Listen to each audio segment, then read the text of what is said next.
The sound of waves crashing onto the cold sand echoed like distant gunfire in the mind of Harold Martinez, a 68-year-old veteran who had lost everything, except the memories he wished he could forget. His worn boots left lonely footprints on the deserted beach of Monterey Bay as the morning sun painted the sky in golden hues that sharply contrasted with the darkness of his tormented soul.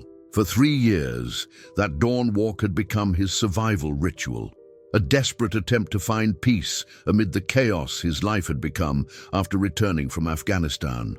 But on this October morning, something different awaited him among the debris the ocean had brought ashore during the previous night's storm. Harold had no idea he was about to uncover something that would completely change the course of his existence. At first, he thought it was just another piece of driftwood, perhaps part of a wrecked boat dragged by the currents to the California coast. His trembling hands, marked by cold and age, shook even more when he noticed the rectangular, deliberately crafted shape of the object half buried in the wet sand. His heart raced as he recognized what lay before his eyes: a dark, wooden coffin, adorned with metallic details that shimmered under the rising sun. The bronze hinges, surprisingly well preserved despite exposure to the salty sea air, suggested it had been built to last for centuries. Harold instinctively stepped back, his hands trembling not only from the morning chill, but from the primal terror every human feels in the face of death. The ghosts of fallen comrades danced in his peripheral vision, whispering warnings not to disturb things meant to stay buried. Harold had seen enough death for 3 lifetimes, had carried friends' bodies in his arms while bombs exploded around him, had looked into the lifeless eyes of enemies he had personally eliminated in the name of freedom. The last place he wanted to be was near another vessel of death, even if it had arrived mysteriously on the Pacific tide. But something stronger than fear began to grow in his chest. A curiosity he hadn't felt in years, a spark of life he thought he'd lost forever in the sands of the Middle East. Maybe it was the desperation of a man with nothing left to lose, or maybe it was destiny calling through the crashing waves. The absolute solitude of the morning beach created an almost supernatural atmosphere, as if Harold had been chosen by the ocean itself to make this macabre discovery. The wind whispered secrets through the seaweed scattered along the sand, while seagulls circled curiously above the mysterious coffin, their cries echoing like laments of souls lost at sea. Harold knew he faced a decision that might haunt him for the rest of his days, but he also felt that walking away would mean wasting the only real opportunity life had offered him in years. Slowly, his hands reached for the bronze hinges, and he could feel his life was about to take a completely unexpected turn. What he would find inside that coffin would not only alter his destiny, but reveal secrets that had lain hidden in the ocean's depths far longer than he could imagine.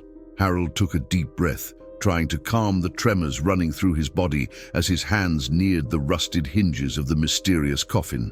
Memories of war pounded in his head like distant war drums, reminding him of all the times curiosity had cost precious lives on the battlefield. But something primal kept him from simply turning his back and continuing his morning walk. The frozen metal burned his fingers like dry ice as he finally touched the first hinge, and for one terrible moment, Harold imagined he might find the remains of a sailor lost decades ago in the treacherous waters of the Pacific. His hands shook violently when he realized the coffin wasn't locked, as if it had been deliberately left for someone exactly like him to find. The anticipation of the unknown made his heart pound so hard he feared the sound might awaken whatever rested inside that shadowy box. The first stronger rays of sunlight lit up his weathered, bearded face, revealing tears he hadn't even noticed streaming down his wind-chapped cheeks. Harold had learned in the army that hesitation kills, that indecision can mean the difference between life and death, but this was unlike anything he'd ever faced in combat zones. The ocean continued its eternal dance of waves against the shore, indifferent to the human drama unfolding on the sand, while the coffin remained there, a silent enigma waiting to reveal its secrets. He closed his eyes for a moment, murmuring a prayer he'd learned from his Mexican grandmother decades earlier, asking for protection from whatever evil might be sealed within that mysterious box. When he opened his eyes again, his resolve had hardened like the tempered steel of a combat blade. With a sudden, decisive motion, Harold lifted the heavy lid of the coffin, mentally preparing himself to face whatever the ocean had brought to his bare feet. The creaking of the hinges echoed across the deserted beach like the moan of a tormented soul. And for one terrifying instant, Harold imagined he might have released something that should have remained forever sealed in the ocean's depths. But as his eyes adjusted to the darkness inside the coffin, what he saw made his world spin on its axis in a way he could never have anticipated. Instead of the remains he feared, there was something that defied all logic and expectation, something that would make this day the most important of his entire life. The coffin's contents were not death, but rather the promise of a completely new life. Harold collapsed to his knees in the damp sand, his breath faltering as he processed the impossibility of what lay before his disbelieving eyes. Inside the coffin, carefully wrapped in oilcloth that had miraculously resisted the corrosion of time and seawater, were rolls of yellowed parchment, detailed maps, and documents sealed with red wax that looked centuries old. His hands shook violently as he picked up the first scroll, feeling the ancient texture whispering stories of past eras through fingers calloused by war and life on the streets. The discovery was so surreal that Harold had to pinch himself to make sure he wasn't hallucinating from hunger or the morning cold. What the hell was a treasure trove of ancient documents doing inside a coffin the ocean had delivered precisely into his path, as if fate itself had conspired to place it there at that exact moment? Harold's hands trembled like leaves in the wind as he carefully unrolled the first parchment, revealing elegant handwriting in ink that had miraculously withstood the test of time and ocean moisture.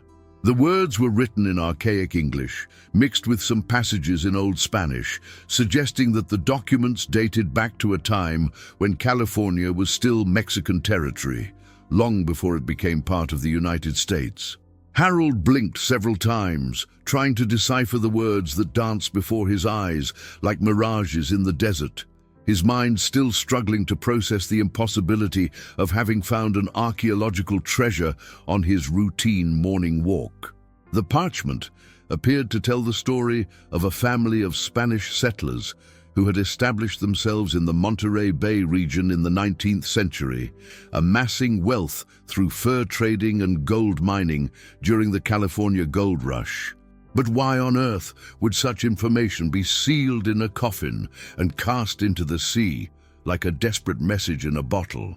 The second document Harold unfolded was a detailed map of the coastal region, with hand-drawn landmarks and precise coordinates marked in red ink that looked disturbingly like real blood.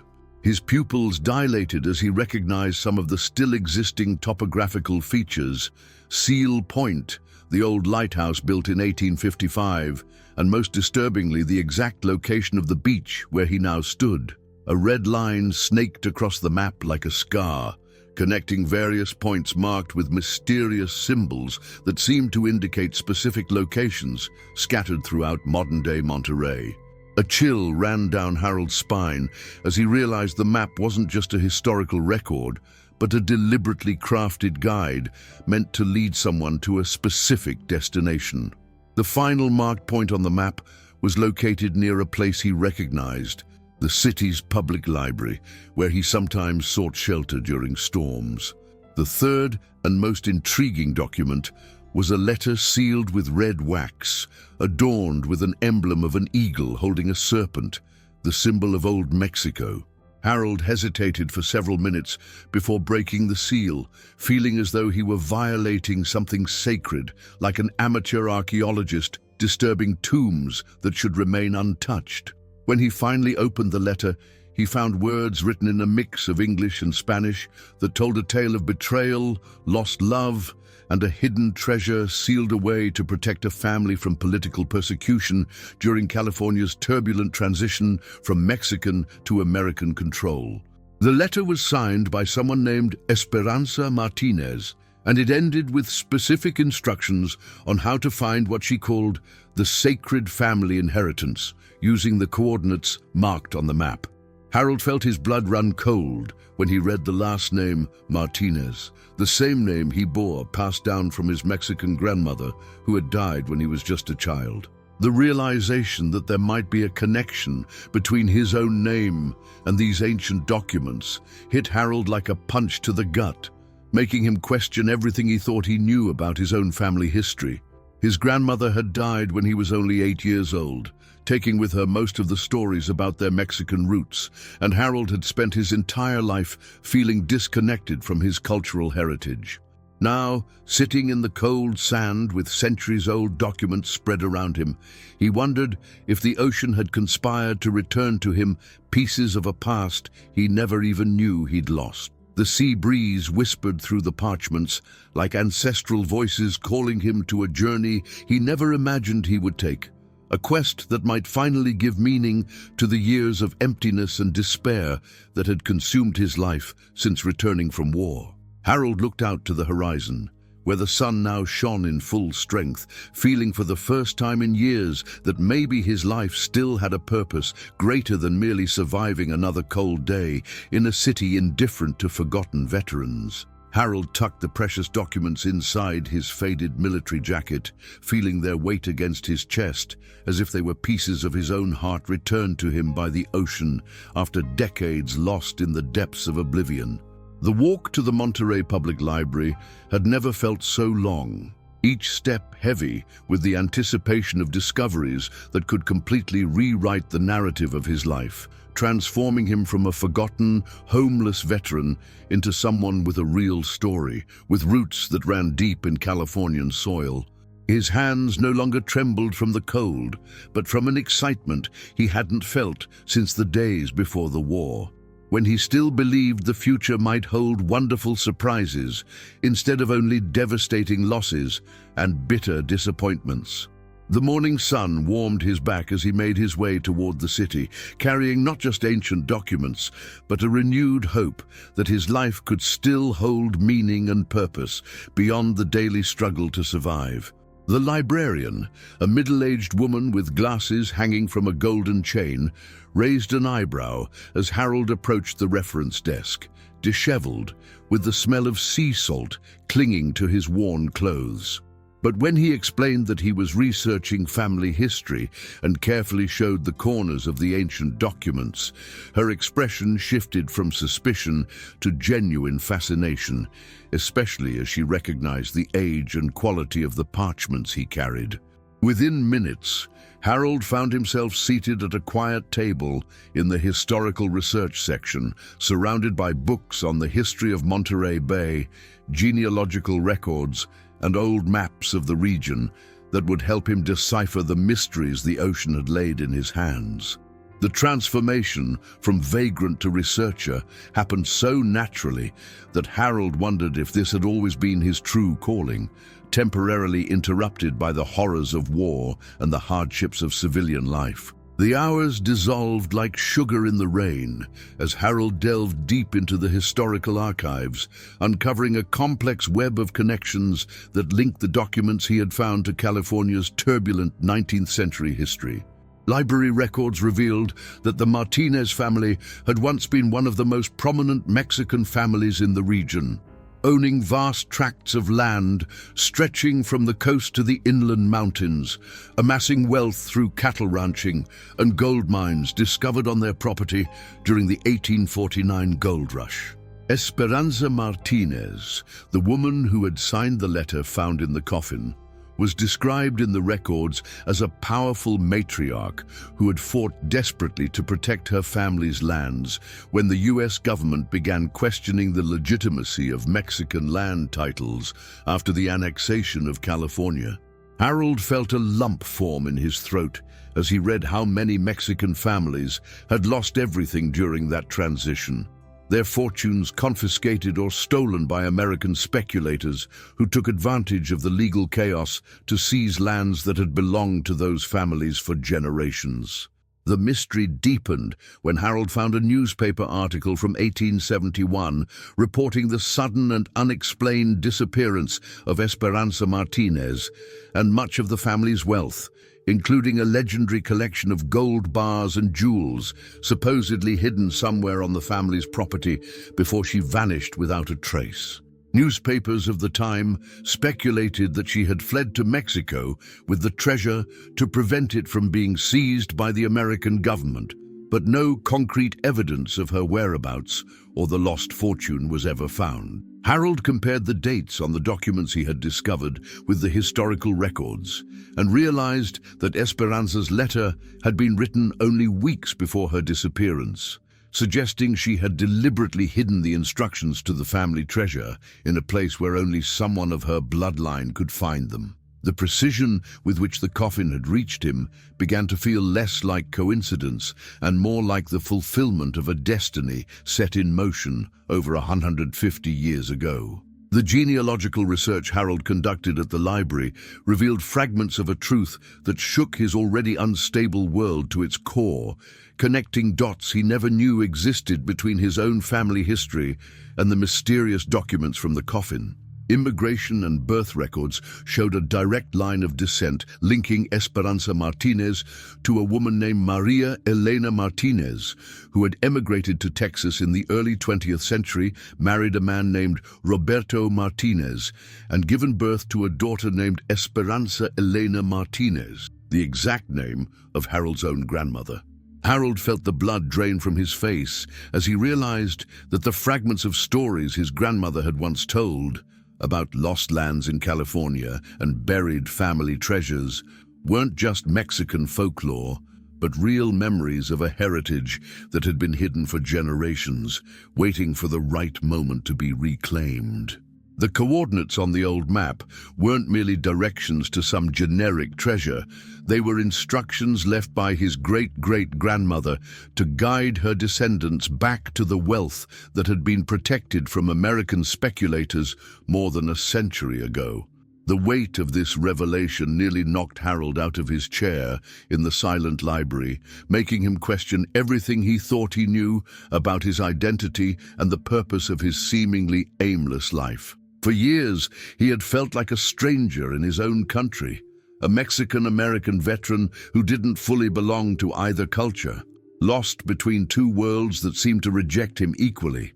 Now, with ancestral documents spread before him like pieces of a cosmic puzzle, Harold realized that his journey from poverty to war, from war to the streets, had been orchestrated by greater forces that had prepared him for this exact moment of discovery and redemption. The ocean hadn't simply washed up a random coffin in his path. It had returned pieces of his soul that had been lost in the tides of time, waiting for the moment he would be ready to reclaim not just a material treasure, but his true identity as the heir of a powerful and proud lineage.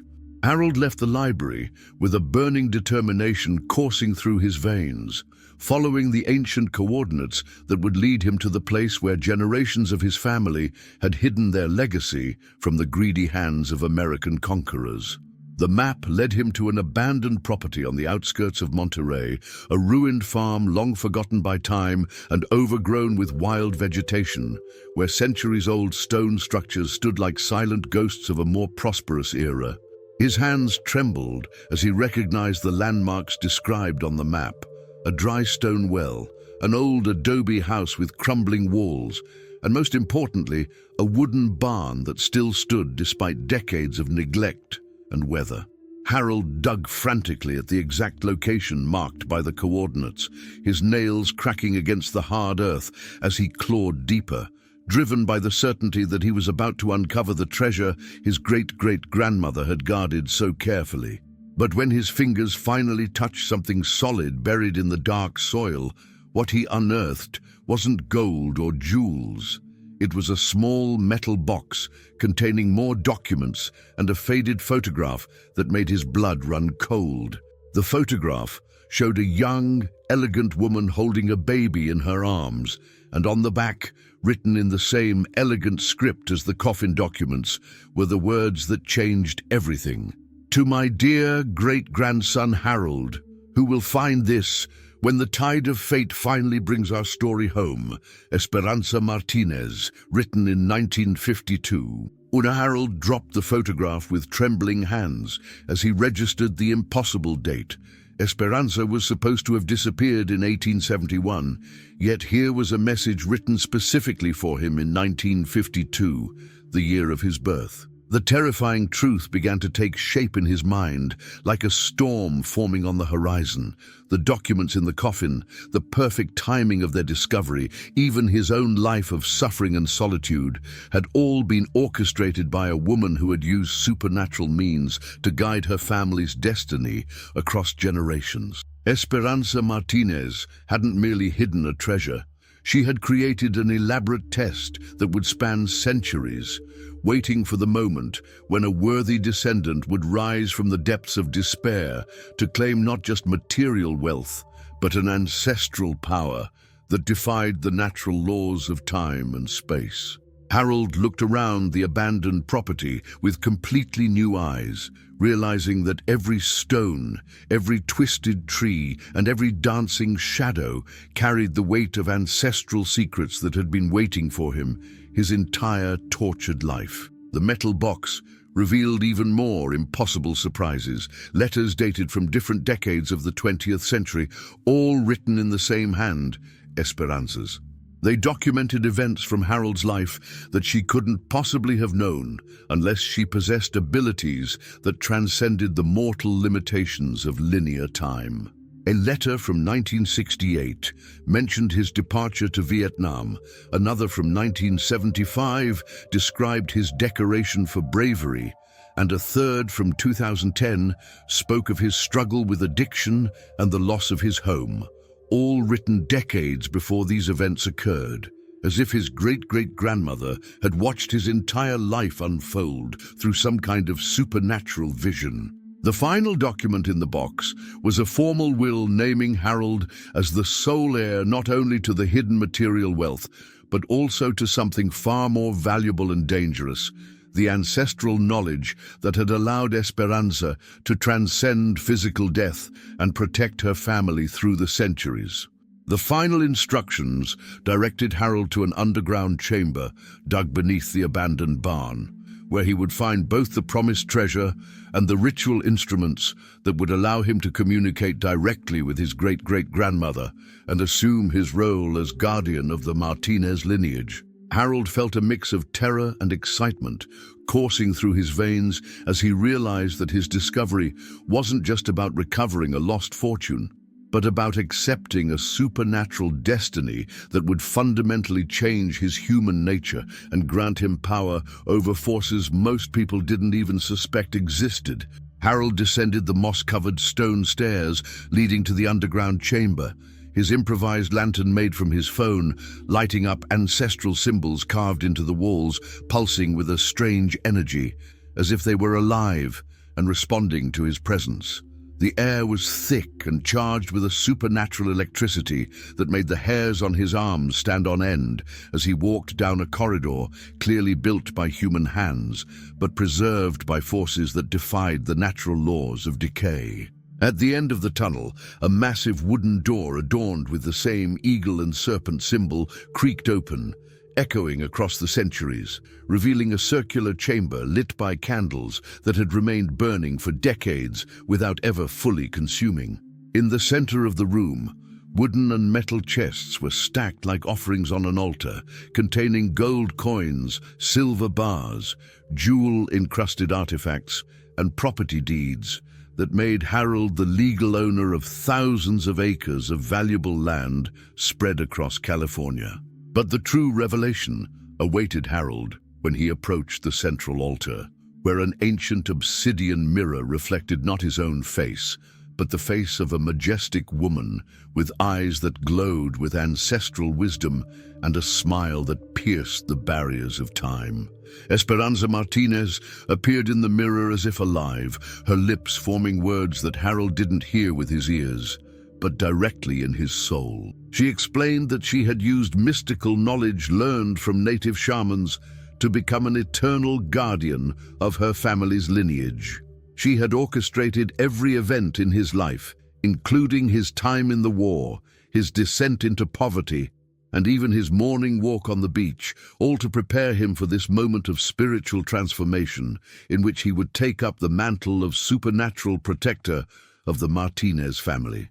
Harold understood then that his journey of suffering had not been a punishment, but a process of purification that had made him worthy of inheriting not just material wealth, but ancestral powers that would allow him to protect future generations of his family from any threat that might emerge in the centuries to come. 6 months later, Harold Martinez walked the marble halls of his restored mansion in Monterey Bay, wearing a sharp suit that had replaced his tattered clothing as a homeless veteran, but in his eyes he carried an ancestral wisdom that transcended any material wealth he had inherited. The transformation had been complete and surreal, from beggar to millionaire, from forgotten man to guardian of mystical secrets that few mortals could comprehend, all orchestrated by a great-great-grandmother who had manipulated the very fabric of fate to guide him back to his true purpose. Through the panoramic windows of his new home, he could see the same beach where it had all begun, where the ocean continued its eternal dance of waves, not as a witness to his loneliness anymore, but as a co-conspirator in a miracle that had completely rewritten the narrative of his existence. Harold smiled as he noticed other homeless veterans walking along the morning shore, and he knew that soon he would establish foundations and shelters to ensure no American soldier would ever endure the hell of abandonment he had experienced. But the true magic of his transformation was not in the material riches or the social status he had regained.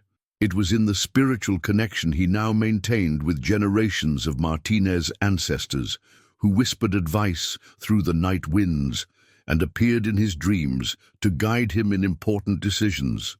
Harold had learned that the coffin on the beach wasn't the end of a quest, but the beginning of a much greater journey. As guardian of a lineage stretching through centuries of history, protecting secrets that could change the course of humanity if they fell into the wrong hands. Every morning, he returned to the beach where it had all begun, not as a lost man searching for purpose, but as a powerful guardian, checking if the ocean would bring new messages from other members of his family scattered across time and space. The homeless veteran, who had found a mysterious coffin in the sand, had discovered something far more valuable than gold or jewels. He had found his true identity as heir to an ancestral magic that would make him the protector of secrets destined to echo through future generations, transforming a life of despair into a destiny of power and purpose that would resonate through eternity.